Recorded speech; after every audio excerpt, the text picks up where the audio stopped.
We'll start with the Pledge of Allegiance. I pledge allegiance to the flag of the United States of America and to the republic for which it stands, one nation, under God, indivisible, with liberty and justice for all. Okay, as usual, thank you for coming out tonight. Appreciate it. And first thing that we'll start with now is public comments. This is a section that we allow the public to talk, and this would be for anything other than point number 4, which is the public hearing for the sign at the marketplace.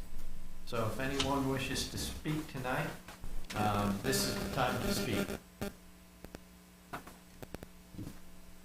Okay. Did you want to say something? I want to clarify something. Okay.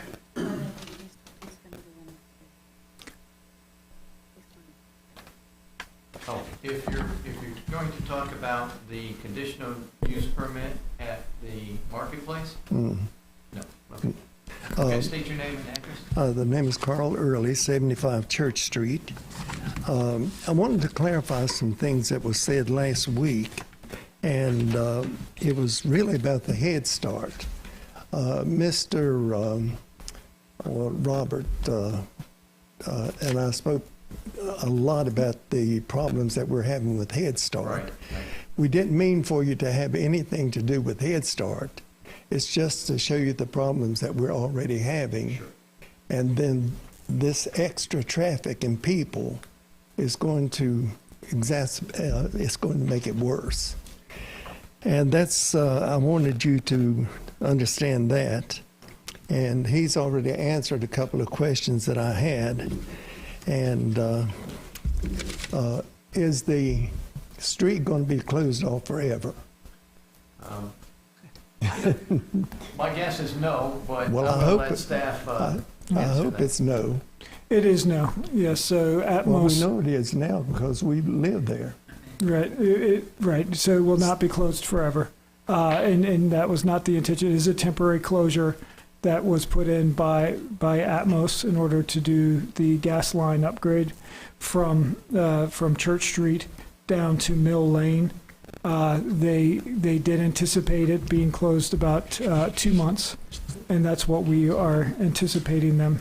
Well, they to do. haven't been working for the last couple of weeks. Yes, we And, are so following once- up with them. Once they're delayed, their delay is inconveniencing everyone else.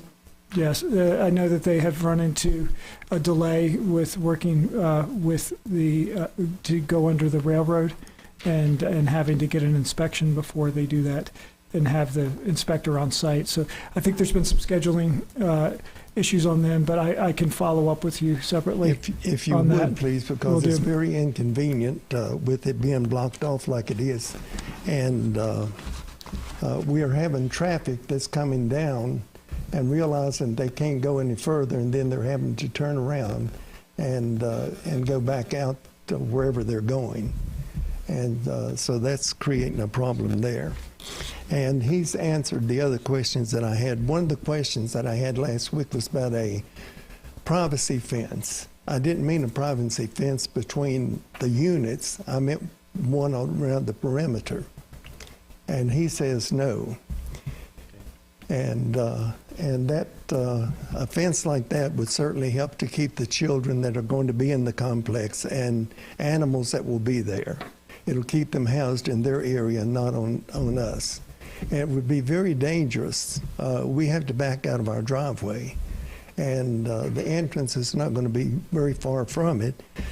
And so some kind of help in that area to help us not to have to worry about who we're going to hit. And one of the other things that I heard him say last week, or the last meeting, that Montgomery Street would be closed off until the end of the project, or until it's finished. That's going. If that would be open now, that would help with all of the delivery people coming and going and the traffic that's coming and going. If that would be open from the beginning and not at the end in 18 months, he said. So that's some of the concerns that we have. And thank you for the work that you're doing. We're not against you, and we hope that you're not against us. Thank you. Thank you. Okay, public comment section is still open. Steve, you have any comments relating to the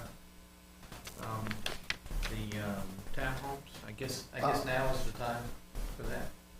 That's up to planning commission. And that would be up to planning commission if you would like to address any questions to anyone from the audience during your discussion. You certainly could do that. All right, we'll wait for the action.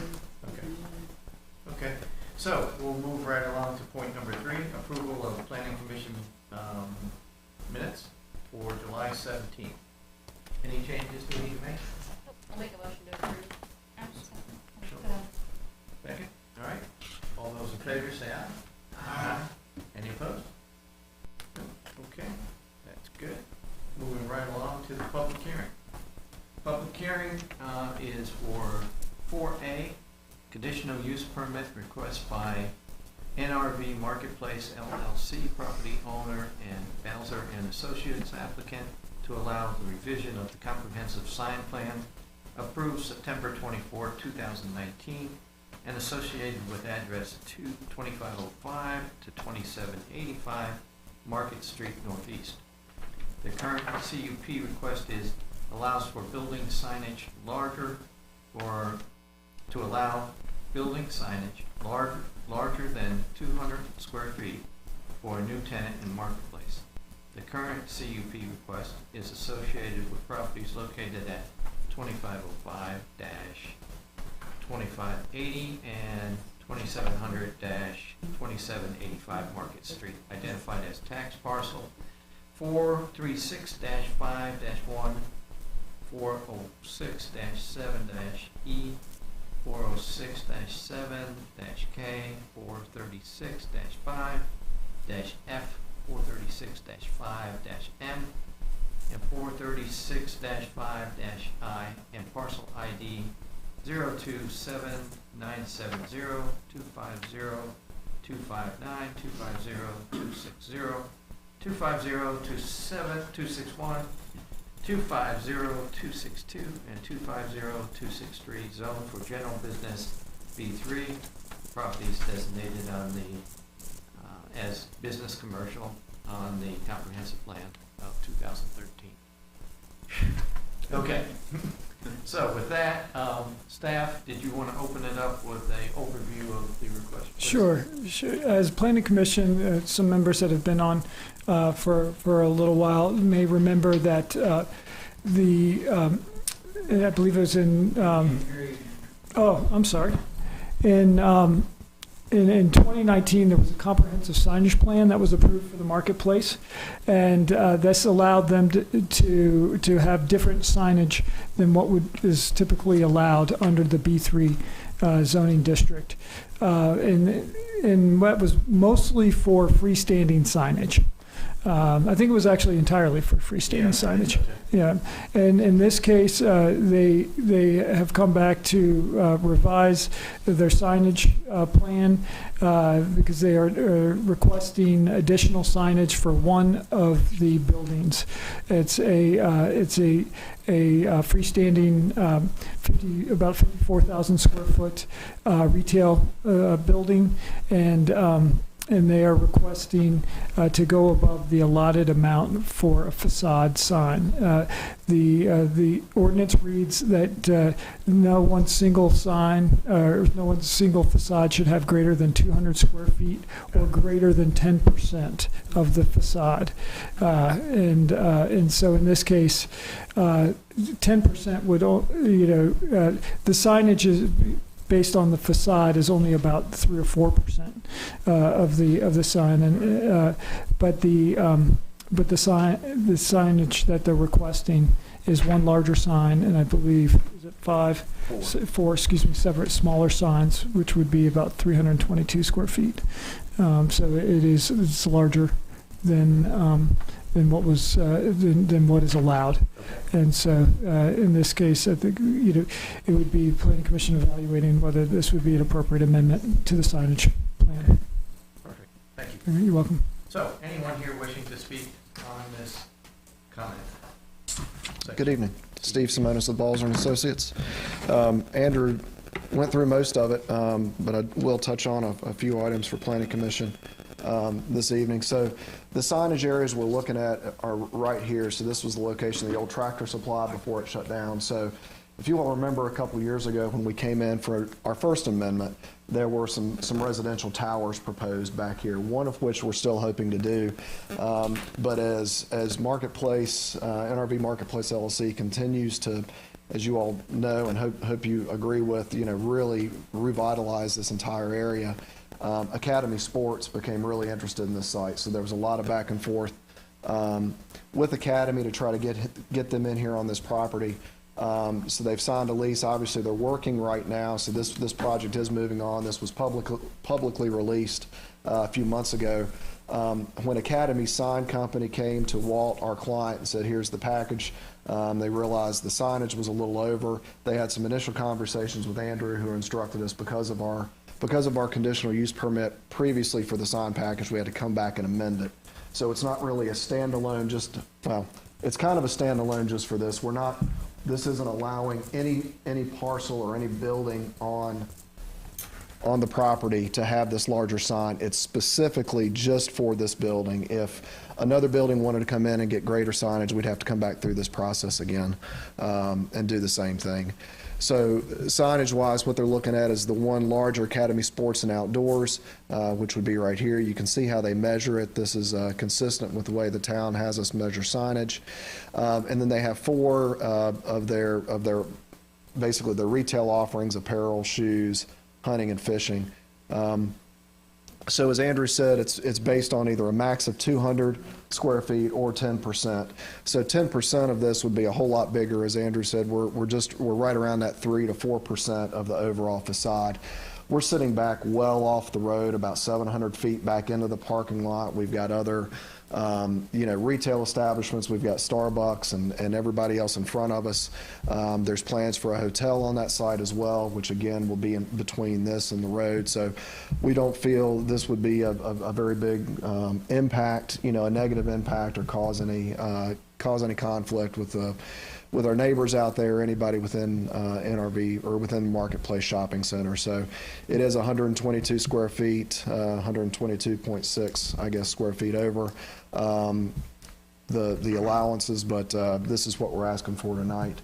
We don't feel it's a huge impact, so we would appreciate Planning Commission's support on it. Happy to answer any questions. Okay. I think we'll hold our questions and open the floor up to anyone else wishing to address this CUP. Seeing no one, we'll go ahead and close this part of the public hearing and move on to action point number 5, and we'll come back to the discussion point on this after that. So, moving on to action point number 5, which is the conditional use permit with request by DAJ Ventures LLC, property owner, to allow 21 townhomes on approximately 2.149 acres. And I'll stop there because we've read through it before. And basically at this point, this is a discussion point, not open to the public's response, but we may have some questions for you. Last meeting, we didn't take a vote on this. We had some clarifications as to some of the things that we were looking at, some privacy along the back. And I think that if we can put up the potential conditional and for the conditional use permit, this is what we're looking at now. I think, Steve, the majority of these were already presented at the last meeting, right? Yes, sir. The first 3 on the list there were what we had originally proposed.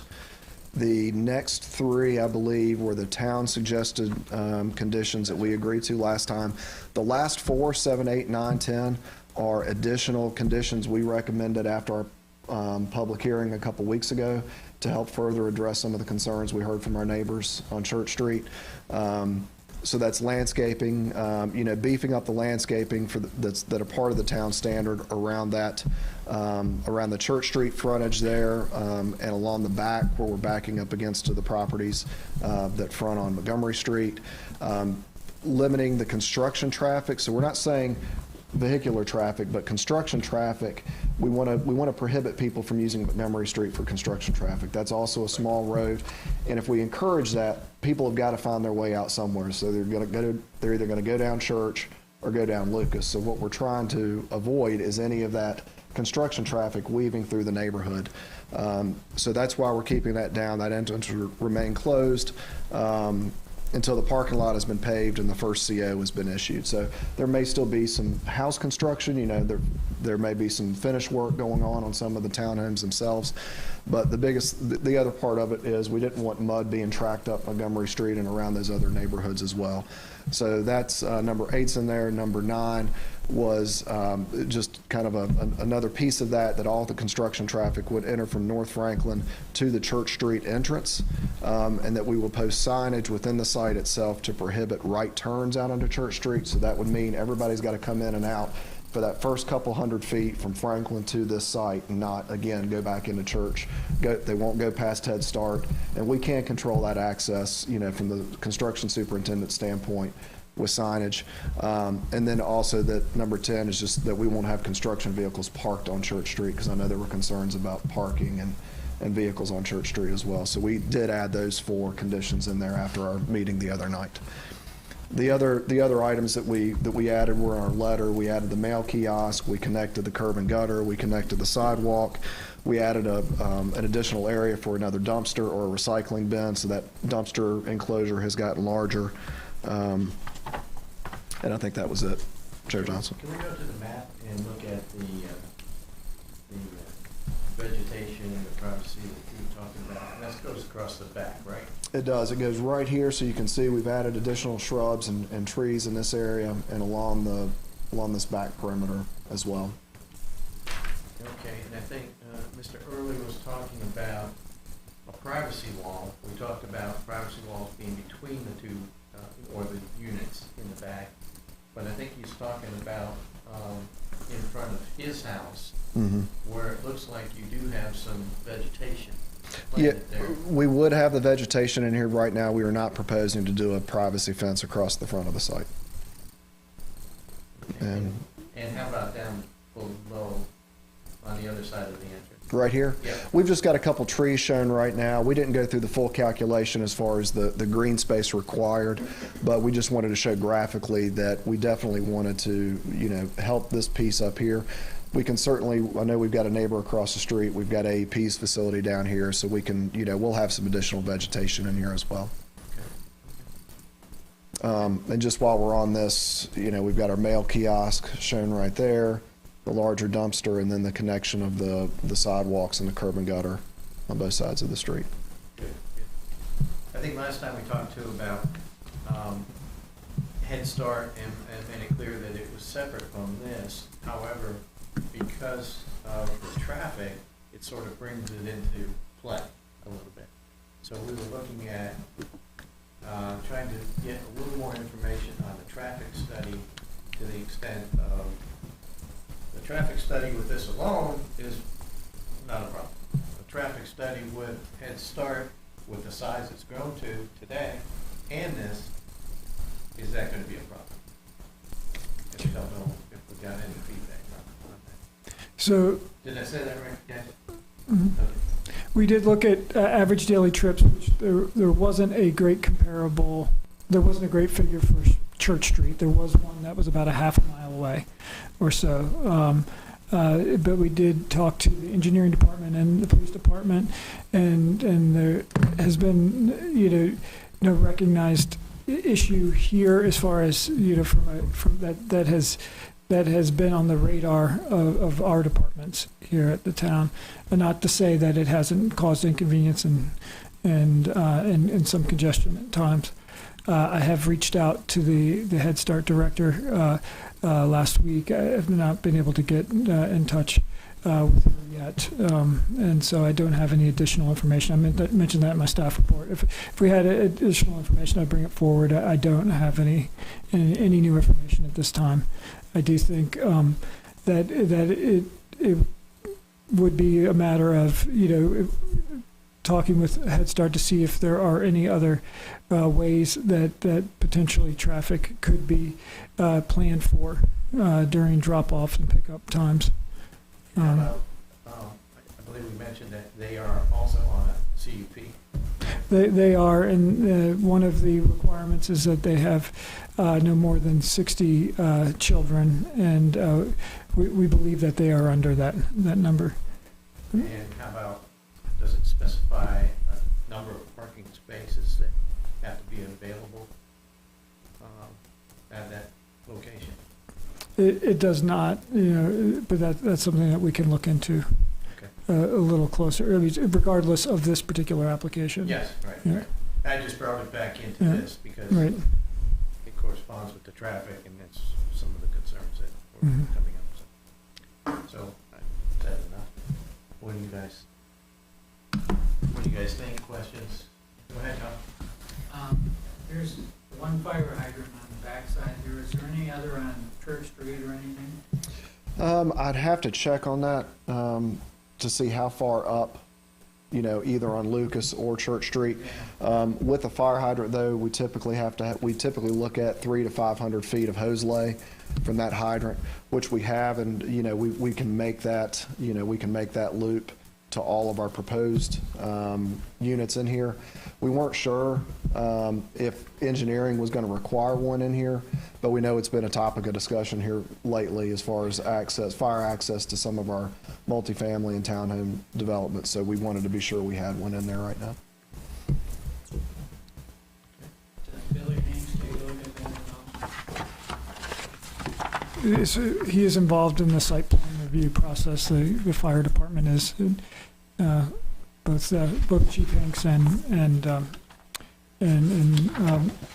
Deputy Chief Witt as well. My only thing is, I appreciate having the conditions laid out like that. The only one I'm seeing that's missing that we usually have is a review. I know in the past, we've had projects with multi-households kind of being built, and then we wanted to kind of follow up with them within a year, because otherwise sometimes residents show up. And so giving that ability to just put it on our radar that, like, hey, in a year we need to just check in. That's my only suggestion. And that certainly is a fairly common condition. I know that Planning Commission has entertained in the past, and we could add that if that is the will of the It's fine. Sir. commission. I would say at that point, if we look at a year, if council sees fit to approve this in a couple of weeks, a year from that, we would hope we were under construction, so we won't likely have folks living there at the time, because we still have several months of design, plan review, and then actual construction. So just Oh, keep, for sure. Yeah, yeah, no, just- I think it was more that, like, I mean, you were good, there was construction right. issues during the building process, so just making sure that a year we're like, okay, they're keeping the site clean. Absolutely. Things are looking not like a mess, it's looking like they're building nicely. Right. Yep. Mr. Bernard, there is a fire hydrant. We do have one right down there that we put in with the car wash. So there's one right down there at that location. Commissioners, more questions? Any other concerns? Are we to a point that we feel confident to take a vote tonight? Yeah, I see a lot of heads going. Yeah. All right, well, do I have a motion to approve the CUP for the 21 townhouses in 2.149 acres?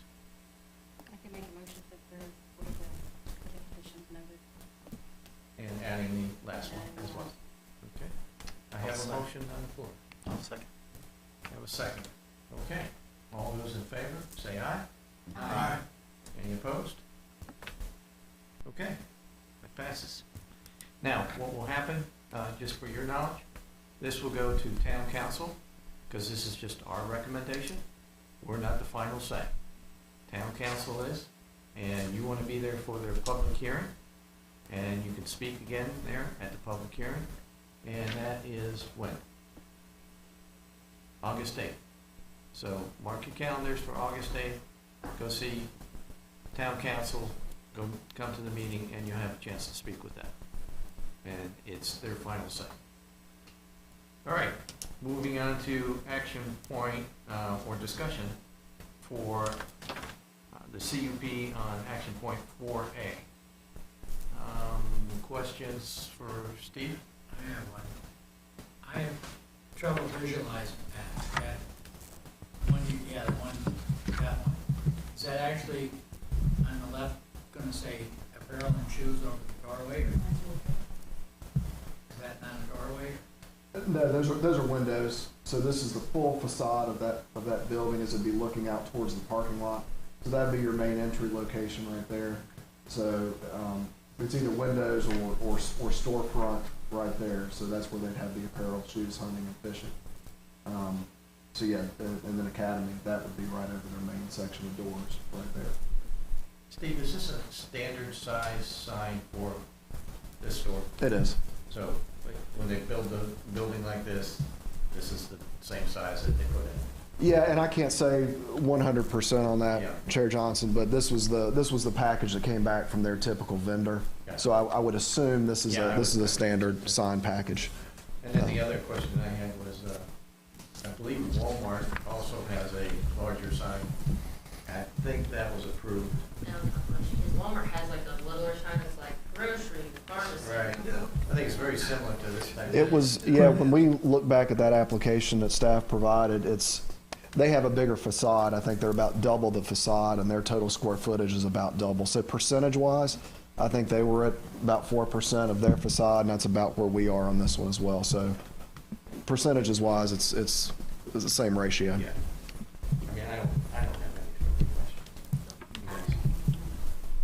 All right, I think we're ready to take a vote. One question. Competition is good. Friends at Dick's Sporting Goods will have, serious competitor now. Is there a sign close to, do we know what Dick's says? I don't offhand know the size of their sign. I will say that, I believe it was built under the same, the same requirements of 200 square feet or 10% of the facade, and that has its own facade. There are other businesses in the mall that share a facade, but can go up to 200 square feet because there are smaller, because it's only measured on the facade of the storefront itself. But back to your original question with Dick's, I'm not sure the exact square footage of it. But it was built in accordance with the standards in place at the time. And that's why I meant to ask if it was a standard size for Academy, because looking at Dick's store, I think all the Dick's stores all look the same, the signage is all the same. So I wouldn't think that they would come back and say, we want a bigger sign. Well, I know when we talked with staff about this, over the 20-some years that at least I've worked here, and the sign ordinance has been pretty much the same, but there have been different interpretations on how some of those measurements are done. So I think this is pretty conservative. If I'm, and tell me if I'm out of line, Andrew. If I'm, as opposed, what you're really doing here is you're taking a square around the box itself. You're not just looking at just the letter itself. What's the square footage of the letter? Even though back behind it's not signage, it's the white behind. But so I think there may have been, past interpretations that maybe it's just the letter itself. So it's hard to know for sure, but. Right, and when the sign ordinance was revised a few years ago, there was a goal to make sure that there was a consistent interpretation of how sign was measured. So this is ultimately what what we had come up with at that time. Not to say that there's different ways for sure, but this has been in place for a number of years now, and so. But Steve is correct. There could have been other signs that were measured under different interpretations. And I just had one other somewhat related, but so you said the living facility is now, it used to be like 2 buildings, parking garage in between. That's no longer. There's still planned to be a residential component that would be on the right. Oh, did I do that? right in here. Okay. So there would still be parking, there would still be a tower. In the last time we came back, we had residence B and residence C maybe. Right. So this one is still planned, as of right now. We haven't, obviously they're not under construction yet, but yeah, that is still planned to be a residential component right there. And And the hotel is still. The hotel, we have submitted plans on that. Devin, I don't think we're approved on that one yet, but I think we have submitted site plans. Great. Any other questions? I was expecting that one. Yeah, it's turned out really good. Yep. I'll make a motion. Okay, do I have a second? I'll second. All right, all in favor, say aye. Aye. Any opposed? No? Okay, Thank you. congratulations. Moving on to agenda item 6, other business. Any other business? I do not have anything for the good of the planning commission this evening. Well, the famous question is, do we have a date yet for the park? That is a good question. We do anticipate taking possession here in the middle of August, and then we're looking towards the end of August for an opening date. Well, before we started the meeting, I was asking Andrew about Jack's Garage. Yeah. Jack's Garage is going away. Well, it is currently part of a site plan that would put a new building in that area for a standalone emergency room. That would be so that is currently it's still in plan review at this time. Yep. Great. Would that be the donut shop? I don't know what this parcel's looking. So- Right. The correct. The donut shop would stay. That building. You guys Correct. have a Yeah. RV place Yeah. and a donut shop and then Jack's. Correct. But it is a fairly deep parcel, so it's going to be a sizable property that goes back towards Moose. Okay. All those in favor of going home? All right. Felix, can you do the honors?